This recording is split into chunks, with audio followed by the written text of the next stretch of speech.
Early ప్రెగ్నెన్సీలో అంటే గర్భం వచ్చింది అని తెలుసుకోవడానికి కొన్ని లక్షణాలు ఉంటాయన్నమాట. అవేంటి, ఆ ఎర్లీ ప్రెగ్నెన్సీ సిమ్టమ్స్ ఏంటి అనే దాని గురించి మాట్లాడుకుందాం. అయితే దీనికన్నా ముందు మనము ఈ గర్భం ఎలా వస్తుంది, ప్రెగ్నెన్సీ ఎలా వస్తుంది అనేది చూద్దాం.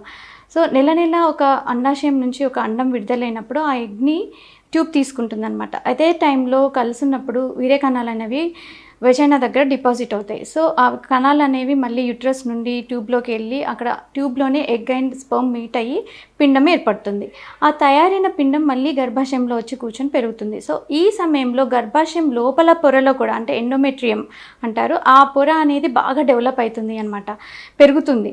సో ఎందుకంటే ఆ బేబీని హోల్డ్ చేయడానికి, బేబీకి బెడ్ లాగా తయారవుతుంది అనమాట. ఆ పిండంకి న్యూట్రిషన్ అందించడానికి, బ్లడ్ సప్లై అందించడానికి అది గ్రోత్ ఉంటుందన్నమాట, ఎండోమెట్రియం. సో ఇలా ఇప్పుడు ఓవులేషన్ అయిపోయిన తర్వాత ఈ ప్రెగ్నెన్సీ పిండం ఏర్పడిన తర్వాత ఆ బేబీ అనేది పిండం అనేది ఆ పొర కతుక్కొని పెరగడం స్టార్ట్ అవుతుంది. అయితే మనకి ఇప్పుడు ఆ పిండం పెరగడం స్టార్ట్ అయిన తర్వాత ప్రెగ్నెన్సీ అనేది అంటే 14 days తర్వాత మనకి ప్రెగ్నెన్సీ అనేది వస్తుంది. సో ప్రెగ్నెన్సీ రాలేదు అనుకోండి, పిండం అతకలేదు అనుకోండి, ఆ పొర ఎండోమెట్రియం అనేది బ్లీడింగ్ రూపంలో బయటకు వస్తుంది, థిన్ అయిపోతుంది అనమాట. So first most important symptom ఏంటి అంటే మిస్డ్ పీరియడ్. అంటే ఏ టైంలో అయితే పీరియడ్ ఎక్స్పెక్ట్ చేసిన టైంలో రాకుండా డిలే అవుతుందో అప్పుడు మనం ప్రెగ్నెన్సీ అని సస్పెక్ట్ చేయాలి. సో ముఖ్యమైన లక్షణం ఏంటంటే మిస్డ్ పీరియడ్.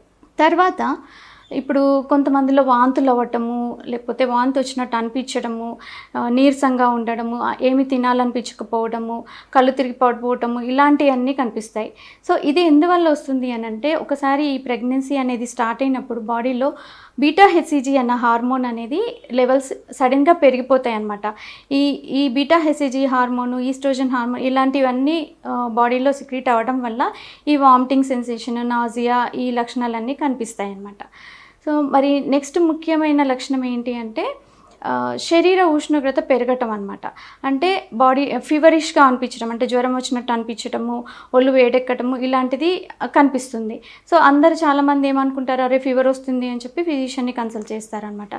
అయితే ఈ టెంపరేచర్ పెరగటం అనేది దేనివల్ల వస్తుంది అంటే, ఈ ప్రెగ్నెన్సీని సపోర్ట్ చేయడానికి ప్రొజెస్ట్రాన్ అన్న హార్మోన్ కూడా బాడీలో ఎక్కువగా సెక్రెట్ అవుతుంది. ఇది సపోర్ట్ చేస్తుంది అనమాట పెరుగుతున్న ప్రెగ్నెన్సీని.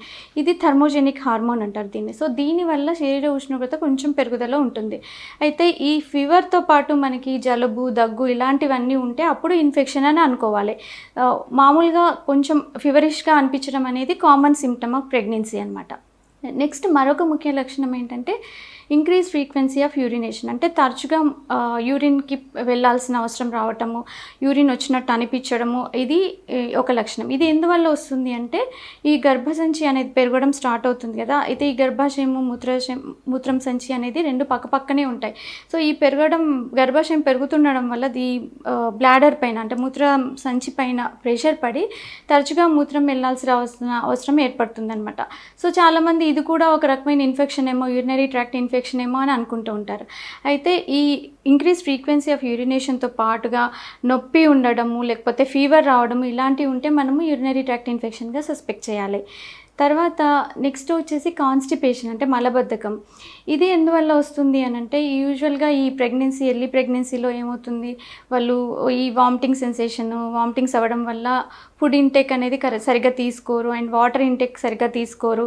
అండ్ దీంతోపాటు ఈ ప్రెగ్నెన్సీలో రిలీజ్ అయ్యే హార్మోన్స్ అనేవి ఇంటెస్టైన్స్లో కదలికని తగ్గించేస్తాయి అన్నమాట. దీనివల్ల కాన్స్టిపేషన్ అనేది వస్తుంది. నెక్స్ట్ ముఖ్యమైన లక్షణం ఏంటంటే బ్రెస్ట్ పెయిన్ అండ్ టెండర్నెస్. అంటే రొమ్ముల్లో నొప్పి రావడము, టచ్ చేసినప్పుడు నొప్పిగా అనిపించడము అనేది జరుగుతుంది. ఇది ఎందుకు అంటే, ఇప్పుడు డెలివరీ తర్వాత తల్లి బేబీకి ఫీడింగ్ ఇవ్వాలి కదా, దానికోసం అని చెప్పి బ్రెస్ట్ అనేది ప్రెగ్నెన్సీ స్టార్ట్ అవ్వగానే బ్రెస్ట్లో కూడా గ్రోత్ అనేది స్టార్ట్ అవుతుంది, ప్రిపేర్ అవుతుంది అనమాట ఫీడింగ్కి రెడీగా ఉండడానికి. ఎందుకంటే దాంట్లో ఉన్న మిల్క్ గ్లాండ్స్, డక్స్ అవన్నీ గ్రోత్ స్టార్ట్ అవుతుంది. ఇది కూడా ఈస్ట్రోజన్, ప్రొజెస్ట్రాన్ ఈ హార్మోనల్ ప్రభావం వల్ల ఈ బ్రెస్ట్ గ్రోత్ అనేది ఉంటుందన్నమాట. దీనివల్ల కొంచెం పెయిన్ అనేది వస్తుంది. ఇది కాకుండా ఇంకా ఒక్కొక్కసారి కడుపులో నొప్పి రావడం, క్రాంప్స్ రావడం, లో బ్యాక్ పెయిన్ ఇవన్నీ కూడా ఉండొచ్చు. అండ్ ఇది కడుపులో నొప్పి ఎందుకంటే ఒక్కొక్కసారి ఈ ప్రెగ్నెన్సీలో చాలా కామన్గా ఎసిడిటీ, లేకపోతే కొంచెం తిన్నా కానీ కడుపు ఉబ్బరంగా అనిపించడము, ఇండైజెషన్ ఇలాంటి సిమ్టమ్స్ ఉంటాయి అన్నమాట. ఇవి కూడా ఈ హార్మోన్స్ ప్రెగ్నెన్సీలో రిలీజ్ అయ్యే హార్మోన్స్ వల్ల ఈ ఎసిడిటీ, కడుపు నొప్పి అనేది ఎక్కువ అవుతుంది. అంతేకాదు అంతేకాకుండా ఈ యుట్రస్ అనేది పెరగడం స్టార్ట్ అవుతుంది కాబట్టి యుట్రస్కి సపోర్ట్ చేసే లిగమెంట్స్ అనేవి వాటిపైన కూడా ఈ స్ట్రెచింగ్ ఉంటుందన్నమాట, పుల్ చేసినట్టు అవుతుంది. సో దీనివల్ల కూడా లో back pain, lower abdomen pain రావచ్చు. అయితే ఈ పెయిన్ అబ్డమిన్తో పాటు మీకు బ్లీడింగ్ అనేది కనిపిస్తే వెంటనే డాక్టర్ని సంప్రదించాలి, ఎందుకంటే అది ఏమన్నా ప్రాబ్లం ఉండొచ్చు.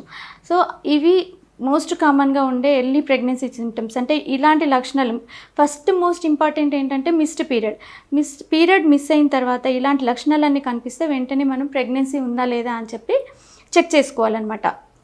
ఇది ఎలాగంటే మామూలుగా ఇప్పుడు ప్రెగ్నెన్సీలో బీటా హెచ్సిజీ అనే హార్మోన్ రిలీజ్ అవుతుంది కాబట్టి ఇది మనం యూరిన్లో కానీ లేదంటే బ్లడ్లో కానీ టెస్ట్ చేసుకోవచ్చు.